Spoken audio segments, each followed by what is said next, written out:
The Sleeping Beauty.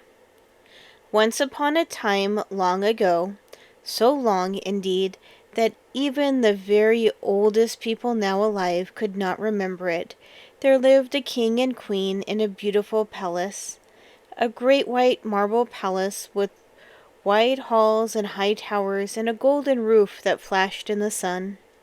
And all round the palace for miles and miles there were lovely gardens and pleasure grounds, with terraces and green lawns, and ancient trees where the birds would sit and sing all day and all night long, and more flowers than you could ever think of if you were to think a whole summer through. There were peacocks and birds of paradise on the broad lawns, and pretty slender brown deer in the shady glades, and gold and silver fishes in the ponds and fountains, and great red and yellow fruits ripened in the orchards. There was everything there the heart could wish, except just one, and that was the one thing in all the world that this king and his queen wanted to make them perfectly happy. For there was no little child to run and play about the sunny gardens, and pick the flowers and pet the birds and beasts that wandered there, and would often make them very sad. But at last, after many years, they had their wish, and a little baby daughter was born to them, a tiny child with a face like a blush rosebud, eyes like violets, and a little red mouth like the pimpernel flowers that grow in the cornfields and by the wayside in summertime. Now you can easily think how glad this king and queen were, and what great rejoicing were made over all the country. Bonfires as big as haystacks were kept burning all night, fat oxen were roasted whole in the marketplace of every town. The church bells were rung and rung again until the ringers were out of breath and their arms were aching. Every little child in the kingdom was given a beautiful present for the baby princess's sake. In the palace, of course, all was bustle and hurry to make ready for the christening feast. The maids were busy putting flowers all about the halls and chambers, and sprinkling the shining floors with sweet-smelling leaves and petals. For the most important guests invited to this christening were 7 very powerful fairies, and you know, I am sure, how particular fairies are about what they eat and drink. Not that they are greedy, but they are used to such delicate food that even the very best of ours seems strange to them.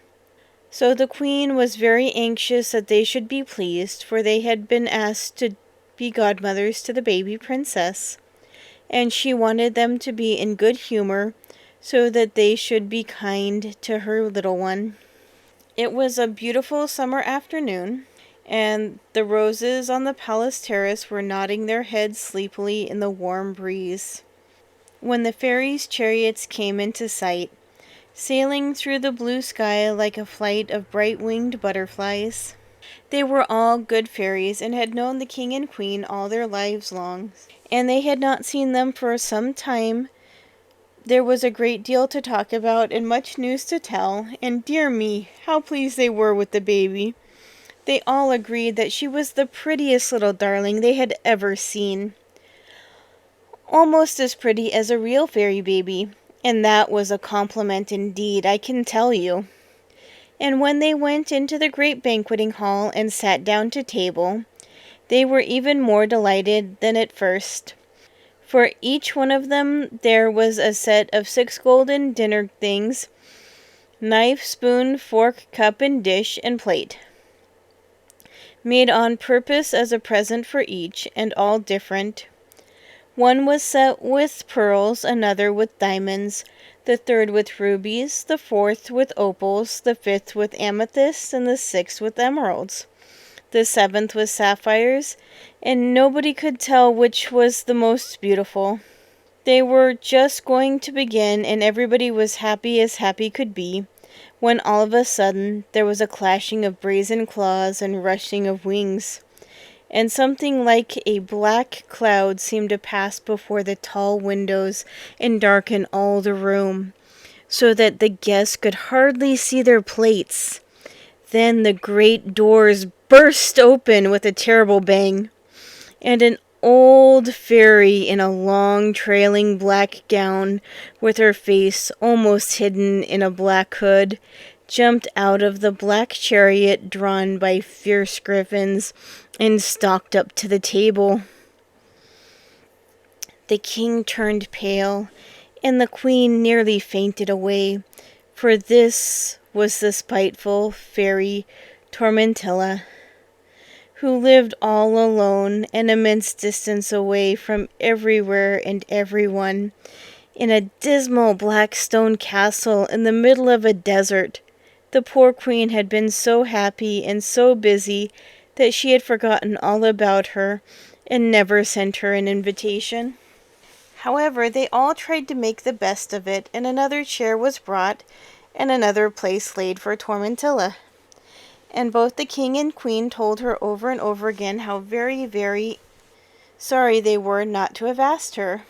It was all in vain. Nothing could please her.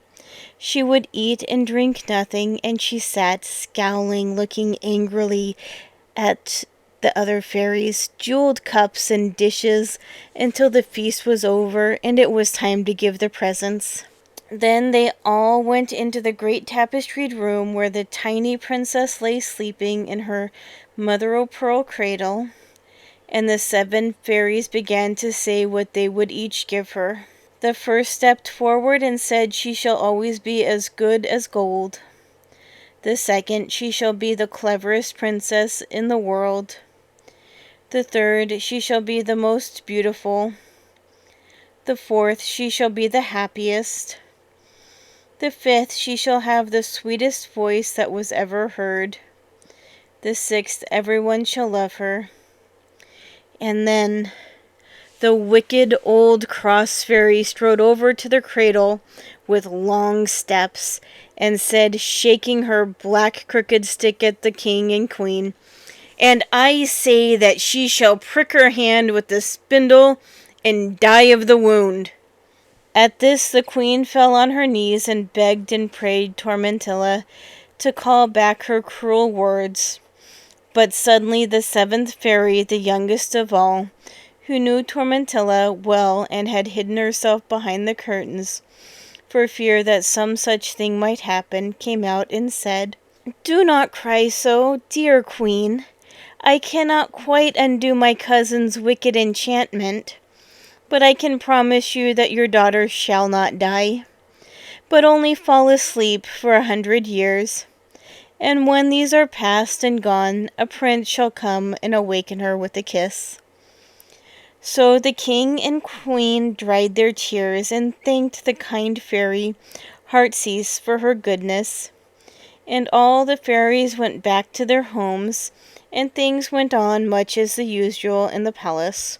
But you can imagine how careful the queen was of her little girl, and the king made a law that every spindle in the country must be destroyed, and that no more should be made, and that anyone who had a spindle should be heavily punished if not executed at once. Well, the years went by happily enough until the Princess Miranda was almost 18 years old, and all that the 6 fairies had promised came true, for she was the best and prettiest and the cleverest princess in all the world, and everybody loved her. And indeed, by this time, Tormentilla's spiteful words were almost forgotten. "Poor old thing," the queen would sometimes say. She was so angry at having been left out that she did not know what she was saying. Of course she did not really mean it. Now the king and queen had to go away for a few days to a great entertainment that one of their richest nobles was giving at his country house. And as the princess did not wish to go, they left her behind with her ladies-in-waiting in the beautiful old palace. For the first 2 days she amused herself very well, but on the third she missed her father and mother so much that, to pass the time till they came back, she began exploring all the old lumber rooms and out-of-the-way attics in the palace, and laughing at the dusty furniture and queer curiosities she found there. At last she found herself at the top of a narrow winding stairway in a tall turret that seemed even older than all the rest of the palace. And when she lifted the latch of the door in front of her, she saw a little low chamber with curiously painted walls. And there sat a little old woman in a high white cap, spinning at a wheel. For some time she stood at the door, watching the old woman curiously. She could not imagine what she was doing, for the princess had never seen a spinning wheel in her life before, because, as I told you, the king had ordered them all to be destroyed. Now it happened that the poor old woman who lived in this tower had never heard the king's command, for she was so deaf that if you shouted until you were hoarse, she would never have been able to understand you. "What pretty work you are doing there, Goody. And why does that wheel go whir, whir, whir?" said the princess. The old woman neither answered nor looked up, for of course she did not hear. So the princess stepped into the room and laid her hand upon the old woman's shoulder. Goody started then, looked up, and rubbed her eyes. "Dearie, dearie me!" cried she in a high, cracked voice. "And who may you be, my pretty darling?" "I'm the Princess Miranda," screamed the maiden in her ear. But the old woman only shook her head. She could hear nothing. Then the princess pointed to the spindle and made the old woman understand that she wanted to try if she could work it. So Goody nodded and laughed and got up from her seat, and the princess sat down and took the spindle in her hand. But no sooner did she touch it than she pricked the palm of her hand with the point and sank down in a swoon. Immediately a deep silence fell on all around. The little bird that only a moment before had been singing so sweetly upon the window-sill hushed his song. The distant hum of voices from the courtyard beneath ceased. Even Goody stopped short in the direction she was giving the princess, and neither moved hand nor foot towards the poor little maid, and all because she had fallen fast asleep as she stood. Below in the castle it was just the same. The king and queen, who had that moment returned from their journey, and were inquiring for their daughter, fell asleep before the lady-in-waiting could answer them. And as to the lady herself, she had begun to snore, in a ladylike manner, of course, before you could have winked your eye. The soldiers and men-at-arms slumbered as they stood. The boy-page fell asleep with his mouth wide open, and a fly that had just been going to settle on his nose fell asleep too in mid-air. Although the sun had been shining brightly when the princess took the spindle in her hand, no sooner did she prick herself with the point than deep shadows darkened the sunny rooms and gardens. It was just as though night had overtaken them. But there was no one in or near the palace to heed whether it was dark or light. This sudden darkness had been caused by a magic wood, which had sprung up all around the palace and its grounds. It was at least half a mile thick, and was composed of thorns and prickly plants, through which it seemed impossible for anyone to penetrate. It was so thick and high that it hid even the topmost towers of the enchanted castle, and no one outside could have dreamed that such a castle lay behind it. Well, and so the years went on, and on, and on, until 100 years had passed, and the palace and the story of it were all but forgotten. And it happened that a king's son from a neighboring country came hunting that way with his men and horses and dogs.